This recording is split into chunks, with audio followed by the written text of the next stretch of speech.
Hello दोस्तों, इधर बहुत दिनों से कोई वीडियो नहीं आ रहा था मेरा। पिछला वीडियो आपने उत्तराखंड का देखा था। उत्तराखंड से आने के बाद मैं बिल्कुल घर में ही बैठ गया था। कुछ घरेलू काम और इधर शादी ब्याह का माहौल आप देख ही रहे हैं। तो घर में ही कई शादियां पड़ी थी जिसके कारण मैं कहीं निकल नहीं पाया। लेकिन आज जैसा कि आप देख रहे हैं बाइक रेडी है, मैं भी गियर अप हूँ, बस जैकेट डालना है, हेलमेट डालना है। बाइक रेडी है, कुछ मित्र और आ रहे हैं, उनका वेट कर रहा हूँ और आज की राइड शुरू करने वाला हूँ। यानी कि आज से राइड शुरू करने वाला हूँ। तो ये वास्तव में मेरी ड्रीम राइड है और मेरे ख्याल से मोस्ट बाइकरों की ये ड्रीम राइड है। ख़तरनाक रास्ते हैं। अभी तो एक बाइकर बेचारे गए थे पिछले साल मानसून के सत्र में, जान जाते जाते बची थी। माता रानी से यही कहूँगा कि ऐसा कुछ हम लोगों के साथ न हो, यात्रा अच्छे से हो, अच्छे से वापस आऊँ। आप लोगों की दुआएं भी साथ रहेंगी। आप गेस कर सकते हैं कि मैं कहाँ जा रहा हूँ। थोड़ा सा हिंट दे दूँ कि मैं नेपाल में जा रहा हूँ और नेपाल की मोस्ट एडवेंचरस राइड पे जा रहा हूँ। मेरी अपने ड्रीम राइड पे जा रहा हूँ। आपसे रिक्वेस्ट है कि चैनल पे बने रहिएगा और अगर अब तक सब्सक्राइब न किए हो तो सब्सक्राइब करिएगा, क्योंकि बहुत मज़ा आने वाला है इस राइड पे। वीडियो देख के आपको भी अच्छा लगेगा। बातें तो बहुत कुछ हैं, बहुत कुछ बातें आपसे करनी है। राइड के बारे में भी बातें करनी है, अपने बारे में भी बातें करनी है, कुछ आपके बारे में भी सुननी है। लेकिन बाकी बातें चलते चलते मोटो ब्लॉगिंग मोड में करेंगे।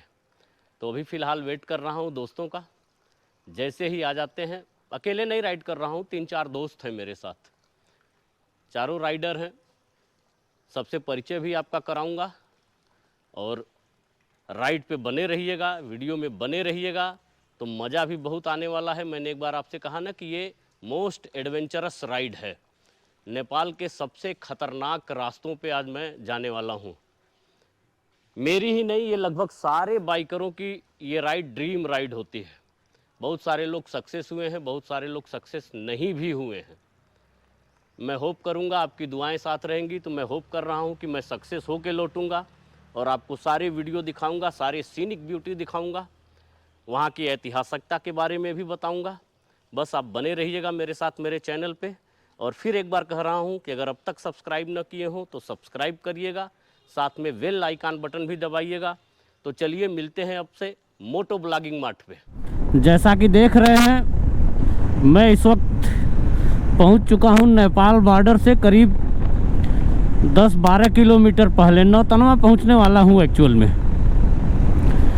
सुबह गोरखपुर से निकलने में, घर से निकलने में थोड़ा टाइम लग गया था, लेट हो गया था और साथियों को आने में लगभग 7:30 बजे गोरखपुर से निकले हैं। और उसमें भी अपने साथ के एक साथी हरप्रीत जी करीब 50 किलोमीटर आने के बाद उनको याद आया कि गाड़ी का ओरिजिनल आरसी पेपर नहीं लाए हैं, तो वो गए हैं वापस गोरखपुर घर अपने ओरिजिनल आरसी पेपर लाने। हम लोग चल के बॉर्डर पे इसका परमिट वगैरह, भंसारा वगैरह का काम करवाएंगे, तब तक में भी पॉसिबल वो आ जाएं। तो दोस्तों फाइनली अब अपना मोटो ब्लॉग अब शुरू करते हैं यहीं से, माता जी का नाम लेके। जय माता रानी।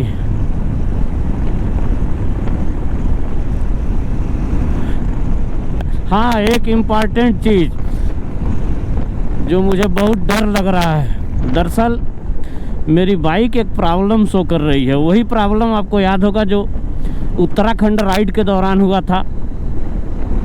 ये देख रहे हैं ना बाइक में, ये इंजन वाला ये इंडिकेटर जल रहा है, ये दिख रहा है ना। और गाड़ी चलते चलते बंद हो जा रही है, और जब बंद हो रही है तो यहाँ साइड स्टैंड शो कर रहा है और तुरंत स्टार्ट हो जा रही है। सेम यही प्रॉब्लम आई थी हमको उत्तराखंड राइड में।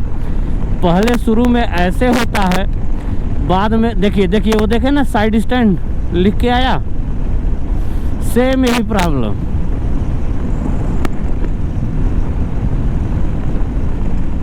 अब समझ में नहीं आ रहा है कि, क्योंकि उत्तराखंड से आते समय तो सेम ऐसे शुरुआत में था, लेकिन करीब देखिए आ रहा है साइड स्टैंड लिख के, लेकिन 100-200 किलोमीटर चलने के बाद गाड़ी हर 5 किलोमीटर पे बंद हो रही थी। देखिए अब यहाँ भी वही स्थिति आ रही है। देखिए साइड स्टैंड लिख के आया।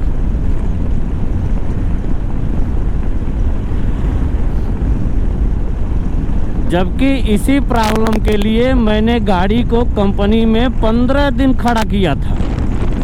15 दिन बाद उन्होंने बना के दिया, कहा ओके है, और फिर देखिए गाड़ी प्रॉब्लम जस की तस। हालांकि कल मैं गाड़ी चेकअप कराने भी ले गया था। गाड़ी उन लोगों ने पूरी तरह फुल्ली चेक किया और उन्होंने कहा कि नहीं बिल्कुल लेके जाइए राइड पे, कोई दिक्कत नहीं है। मैंने यहाँ तक उनसे कहा था कि अगर इस बार दिक्कत आई तो मैं बाइक वहीं छोड़ के चलाऊँगा, आप लोगों को ले आना पड़ेगा। तो उन लोगों ने हंसी में टाल दिया। और अभी मैं सोनौली बॉर्डर पे भी नहीं पहुँचा हूँ और सेम वही प्रॉब्लम मेरी बाइक में आ रहा है। मेरी समझ में नहीं आ रहा है मैं क्या करूं। इस KTM को बेच दूं, कोई दूसरी कंपनी का बाइक लूं, क्योंकि ये लोग तो प्रॉब्लम ठीक ही नहीं कर पा रहे हैं। ऐसे तो मेरा हर राइड डिस्टर्ब हो जाएगा। अब चलिए अभी बॉर्डर पे चल के उनसे बात करते हैं कि क्या करूं मैं, कहीं बन पाएगा रास्ते में नेपाल में, या वापस अपनी राइड कैंसिल करके वापस गोरखपुर जाऊं। क्योंकि इस तरह का प्रॉब्लम लेके तो ये मनांग की राइड में नहीं कर सकता। और हाँ, मैंने आपको बताया भी नहीं था कि मैं मनांग जा रहा हूँ। मैंने एक इशारा किया था, लेकिन वास्तव में दोस्तों मैं मनांग की राइड के लिए निकला हूँ। ड्रीम राइड थी मेरी, बड़ी इच्छा थी मनांग कर लेने की, लेकिन अभी मन में बड़ा भय, बड़ा संशय चल रहा है कि क्या करूँ इस कंडीशन में बाइक को लेके जाऊँ। क्योंकि रास्ते में अगर कोई दिक्कत आई, जिस तरह उत्तराखंड में आई थी, तो फिर तो बहुत बड़ा मुसीबत आ जाएगा। अभी बॉर्डर पे चल के गोरखपुर सर्विस सेंटर से मैं बात करता हूँ कि वो क्या कहते हैं,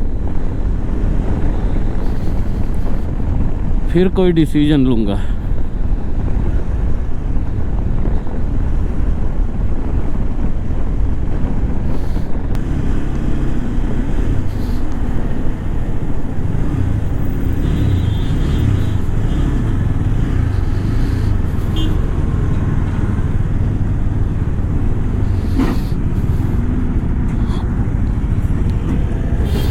कुछ चाय पानी पिया जाएगा?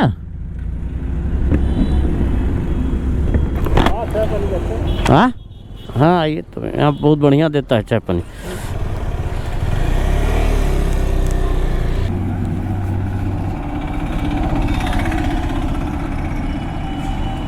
दोस्तों ये नौतनवा बाईपास तिराहा है जहाँ हम लोग रुके थे चाय पीने के लिए।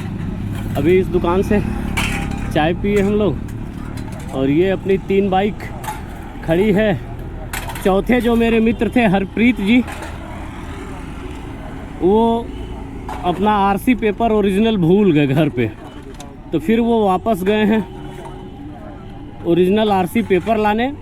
हम लोग आगे बढ़ाए हैं, बॉर्डर पे चल के हम लोग परमिट भंसार बनवाएंगे, तब तक वो भी आ जाएंगे।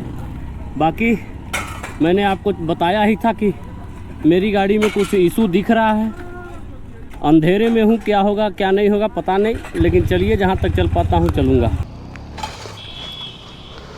वही साइड स्टैंड वाली प्रॉब्लम तो नहीं है?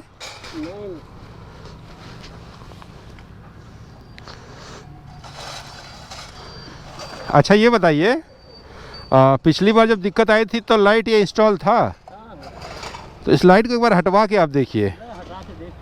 देख चुके हैं?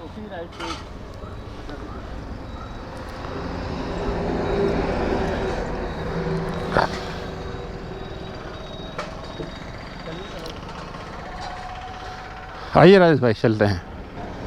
क्या बहुत डर लग रहा है आपको? हाँ, थोड़ा डर तो लग रहा है कि पता नहीं इशू क्या रंग रूप लेगा, लेकिन यह है कि भरोसा है माता रानी पे कि राइड कंप्लीट करेंगे हम लोग। रास्ते में जो प्रॉब्लम आएगा देखा जाएगा, जूझा जाएगा।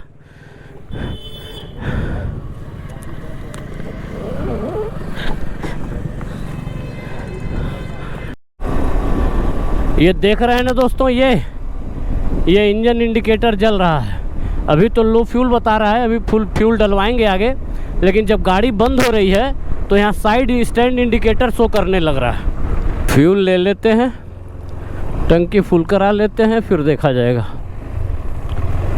पेट्रोल भाई, हाँ यहाँ बाप पेट्रोल।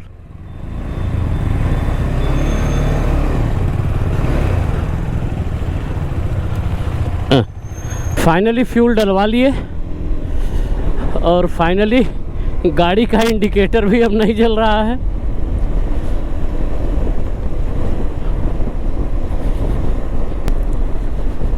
इंडिकेटर तो नहीं जल रहा है दोस्तों, माता रानी कृपा करे ऐसे ही चले, राइड पूरी हो जाए।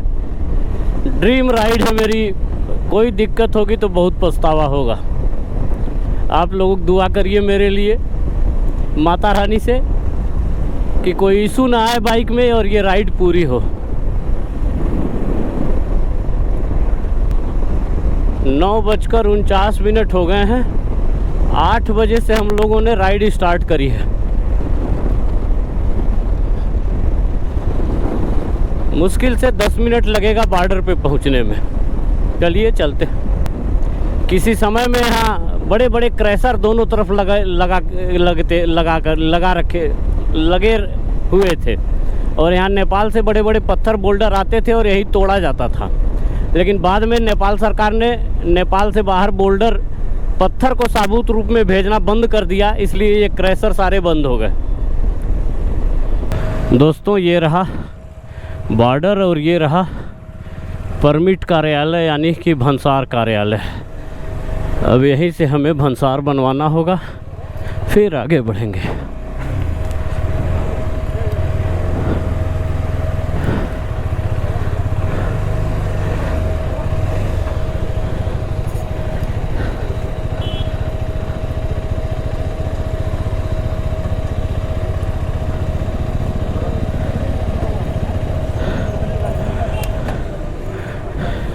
दोस्तों आ गए हम भैरहवा भंसार कार्यालय पे, यहीं से भंसार बनेगा। अभी देखते हैं, अपने राजेश जी भी आ गए, श्याम जी भी आ गए। अब देखते हैं, भंसार बनवा लेते हैं, फिर उसके बाद इसकी सारी प्रक्रिया भी मैं आपको बताऊंगा। तो दोस्तों फाइनली हम लोगों का भंसार पेपर वगैरह सब कंप्लीट हो गया है। कितना लगा है भंसार का? भंसार का लगा आपका 1500 रुपये नेपाली 10 दिन का। 1500 आ जाएगा, बहुत परेशान मत होइए, आएगा और छोड़ दीजिए, आ जाएगा, एकदम टेंशन मत लीजिए। 1500 रुपये नेपाली 10 दिन का भंसार चार्ज लगा है हम लोगों का। 150 रुपये नेपाली एक दिन था, वो केवल 8 दिन का था। लेकिन अब ये है कि पहाड़ पे पता नहीं क्या सिचुएशन रहेगी, तो 1-2 दिन एक्स्ट्रा रुकना पड़ सकता है। इसके वजह से हम लोग 2 दिन एक्स्ट्रा लेके चल रहे हैं।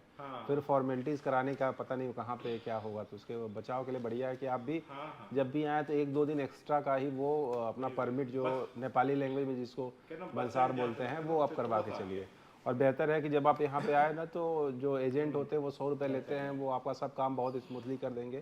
आपका 1-1.5 घंटे भी बचेंगे। और जो आप, क्योंकि आपको लैंग्वेज नहीं आता है तो आप फिर फॉर्म नहीं फिल कर पाओगे, तो आप ज़्यादा परेशान हो जाओगे। वो बहुत सुविधाजनक हो जाता है, क्यों समझे? हाँ बिल्कुल बढ़िया है। हमें लगता है कि वो अपने झंझट मोल लेने से, लाइन लगने से, फोटोकॉपी कराने से बेहतर होता है कि 100 रुपया उसको नेपाली दिए। तो उनका जो फॉर्म आता है ना, वो पूरा पंजाबी में रहता है, वो नेपाली में रहता है। तो आपको क्या कहाँ फिल करना आपको पता नहीं चलेगा। तो वो ये बढ़िया रहता है कि 100 रुपया, और 100 रुपया आप चाहे जितने दिन का बनवा में, टोटल उनका बनवाने का चार्ज 100 रुपये नेपाली है। अपने एजेंट वो फीस लेते हैं। हाँ, एजेंट अपने एक तरह से कह सकते हैं कि ब्रोकरी लेते हैं। नहीं, उसमें ये भी है ना कि जैसे अगर आप खुद बनवाने जाएंगे, हाँ, तो जितना डॉक्यूमेंट का जो क्राइटेरिया हाँ, है वो सारा मांगेंगे। सब 2 ही डॉक्यूमेंट मांगते हैं। अब मैंने खुद भी कराया हुआ है, ठीक है। मैंने सब पूरे घर का कराया था। तो सिर्फ आपको गाड़ी का डीएल, सब आदमी का नहीं, गाड़ी का डीएल और ड्राइवर लाइसेंस जो भी चला रहा हो वही देना होता है।